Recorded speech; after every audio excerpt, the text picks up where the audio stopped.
Hey everyone, welcome back to my YouTube channel. I'm Alexa, and today we're going to be talking about ACE International History Unit 2.4. The big question for this unit is how successful was the League of Nations during the 1920s? So, let's get started.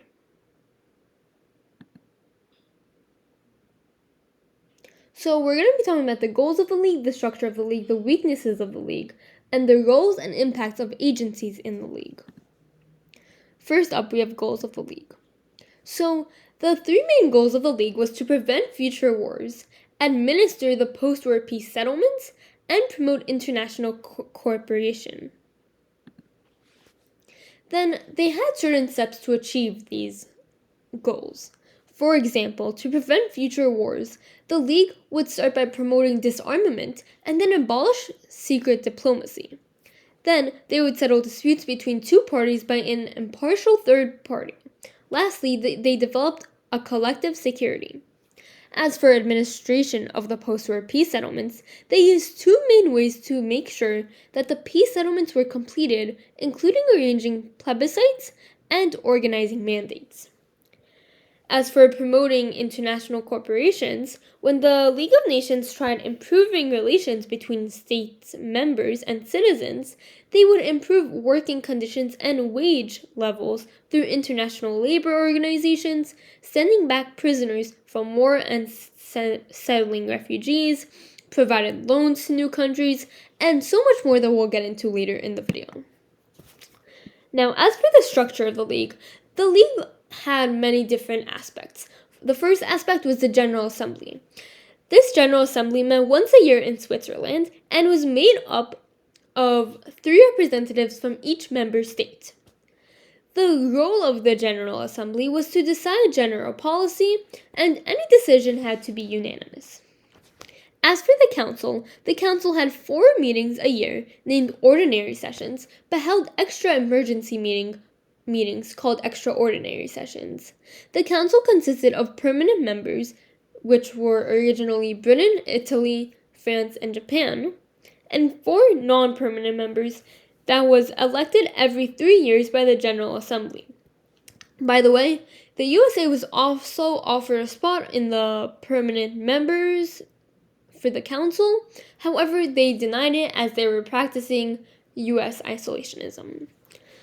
The role of the Council was to settle political disputes between nations, and like the Assembly, and like the General Assembly, every decision had to be unanimous. As for the Secretariat and the Permanent Court of International Injustice, the Secretariat's role was to complete day-to-day work of the League, such as prepping schedules and publishing reports. The Permanent Court of International Justice dealt with the legal disputes between states. Now for the weaknesses of the League. So, first, it was created by an unpopular peace settlement, which was the Paris Peace Conference treaties. Then the member states, they had vested interests, and also there weren't a lot of them. Then the USA's refusal to join the League of Nations had a major impact on the League. Other organizations, like the League of Nations, were also implemented, so countries didn't know which ones to join. Then, the need for unanimity is that every decision had to be unanimous. So even if one country thought that it was, like, the decision wasn't fair, but all the other ones agreed, it would still not work. Then it also needed collective security, and national interests were a big problem, since if someone was allies with another country and didn't want their country's their ally to get hurt, they would end up siding with them.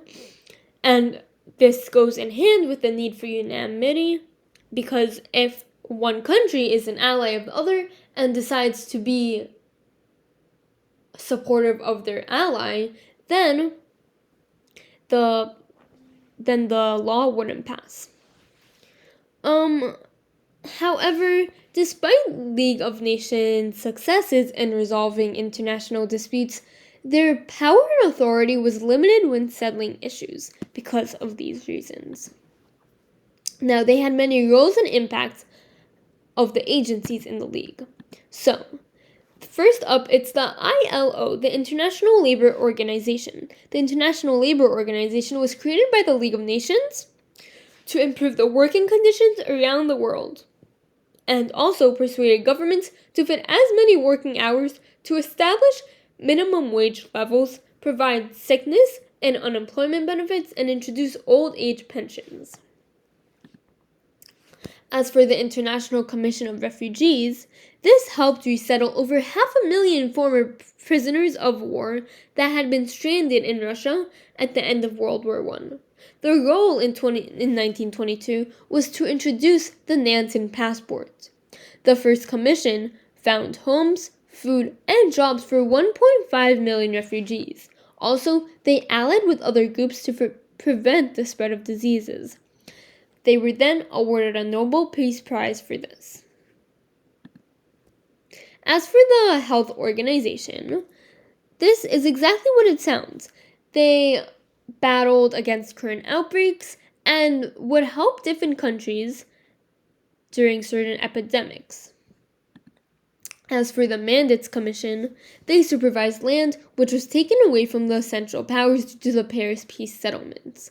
They did this to ensure that territories were stable and prepared for their own independence. As financial aid goes, the League of Nations were able to provide financial assistance for multiple countries which were facing economic struggles and difficulties, especially for the successor states. And that's all for Unit 2.4. I hope you enjoyed and stay tuned for Unit 3.1 review.